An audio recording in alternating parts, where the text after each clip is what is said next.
annoncer la vérité, la bonne nouvelle en toute clarté.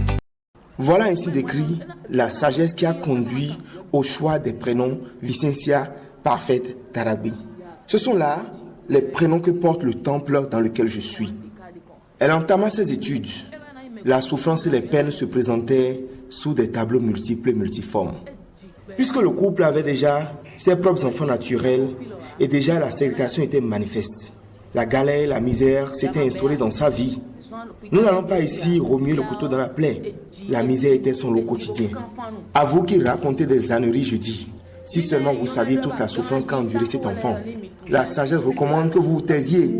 Car même si elle ne vous répliquait pas, son âme réclamerait justice et réparation, puisqu'elle a connu des affres de la souffrance. Elle a durement vécu la misère de ce monde. Elle manquait de tout.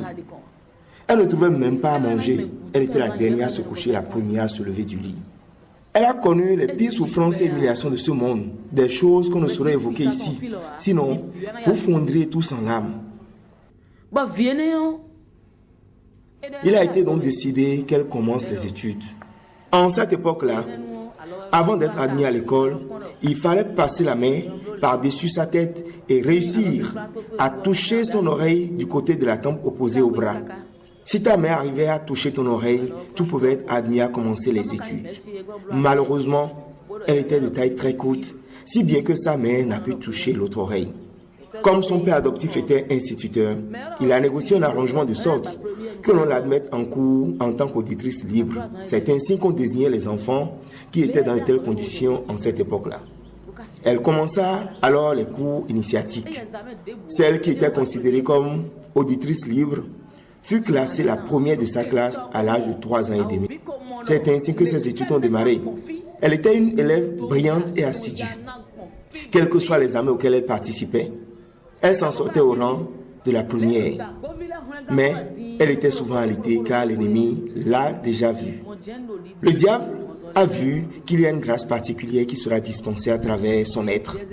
Et il s'était mis à ses trousses, la faisant souffrir par 1000 moyens et toute forme de maladie. Mais Dabo était là. En ce temps-là, je la délivrais des embûches du diable, les uns après les autres, exactement comme je suis actuellement en train d'en délivrer les Dabovi. Partout où Belzébou lui tendait des pièges afin de la tuer, je la délivrais de la mort. Il est même arrivé un temps où Parfaite, dont vous parlez, est devenue complètement aveugle dans ce pays avant d'en être délivrée. Car on ne voulait pas que la mission de Bonamé connaisse jour. Tout ceci s'est déjà produit. L'instituteur et son épouse qui ont adopté cet enfant eurent jusqu'à 5 enfants, parmi lesquels ils eurent même des jumeaux. C'est Parfaite qui s'est occupée de tous ces enfants jusqu'à l'âge adulte. C'est elle qui prenait soin d'eux sur tous les plans. À vrai dire, elle ne saurait être considérée comme leur sœur aînée. Elle fait office de mère pour ses enfants. Elle n'était même pas si avancée en âge que ça avant d'être obligée de s'occuper de tout. Mais chère, elle souffrait énormément. Et de toutes sortes de maladies, puisque le malin tenait à la tuer. Par tous les moyens, afin que la mission de Bonamé ne démarre point.